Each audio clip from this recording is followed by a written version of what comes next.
বিশ্বাস করেন, আমি বিশ্বাস করি যে আমার মতন অনেকেই মনে করছিলেন অন্তর্বর্তী সরকারে যারা বসছেন তারা খুবই ভালো মানুষ।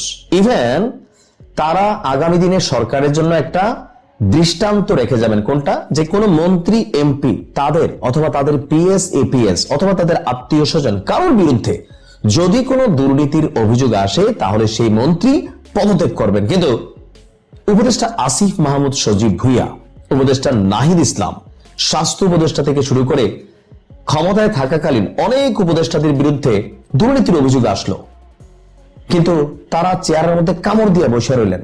ভাই, 18 মাসের একটা চেয়ার যদি ছাড়তে ইচ্ছে না হয়, এই মানুষগুলো আশা করে বিএনপি আওয়ামী লীগ যখনই যারা ক্ষমতায় আসবে তারা পদত্যাগ করবে, তারা দুর্নীতি মুক্ত হবে।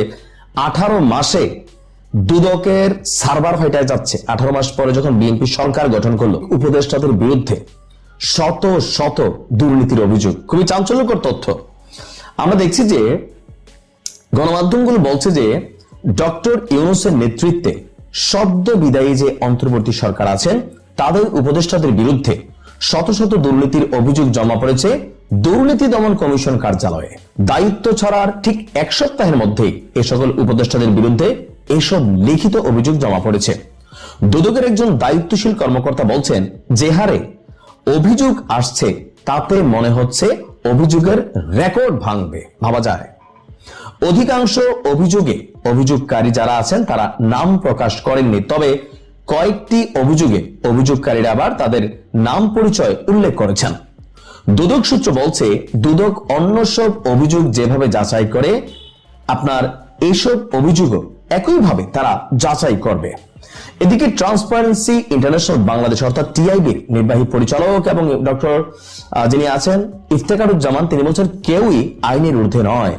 অভিযোগ তদন্ত করে সত্যতা পাওয়া গেলে অবশ্যই তাদের বিরুদ্ধে ব্যবস্থা নেওয়া হবে। সূত্র বলছে, প্রধান উপদেষ্টা ডক্টর মোহাম্মদ ইউনূস সহ প্রায় সব উপদেষ্টাদের বিরুদ্ধে দুর্নীতির অভিযোগ উঠে এসেছে। সাবেক প্রধান উপদেষ্টার বিরুদ্ধে একাধিক অভিযোগ জমা আছে। এসব অভিযোগের মধ্যে উল্লেখযোগ্য হলো গ্রামীণ টেলিকম কর্মচারীদের। গ্রামীণ ব্যাংকের কয়েকজন কর্মকর্তা ডক্টর ইউনূস কিভাবে নিজের নামে একটি ট্রাস্টি করে গ্রামীণ কল্যাণ এবং গ্রামীণ টেলিকমের অর্থ আত্মসাৎ করেছেন তার বিবরণ এই অভিযোগে বলা হয়েছে। আয়কর ফাঁকি এবং অর্থ আত্মসাতের জন্য ডক্টর ইউনূস তার নিজের নামে একটি ট্রাস্ট গঠন করেছেন। এই ট্রাস্টের একমাত্র কাজ হলো ডক্টর ইউনূসের পরিবারের দেখাশোনা করা। তিনি ক্ষমতায় থাকতেও রাষ্ট্রীয় টাকা খরচ করে তার মেয়ে গোষ্ঠী টুষ্টি তাদেরকে নিয়ে ঘুরতেন। আবার তার পরিবারের সদস্য যারা আছেন তাদের খুব বড় বড় পোস্ট পদবি দিয়েছিলেন। ডক্টর ইউনূস বিপুল পরিমাণ আয়কর ফাঁকি দিচ্ছেন বলে অভিযোগ করা হয়েছে। এখানে উনি বিদেশেও অর্থ পাচার করেছেন অভিযোগ আছে।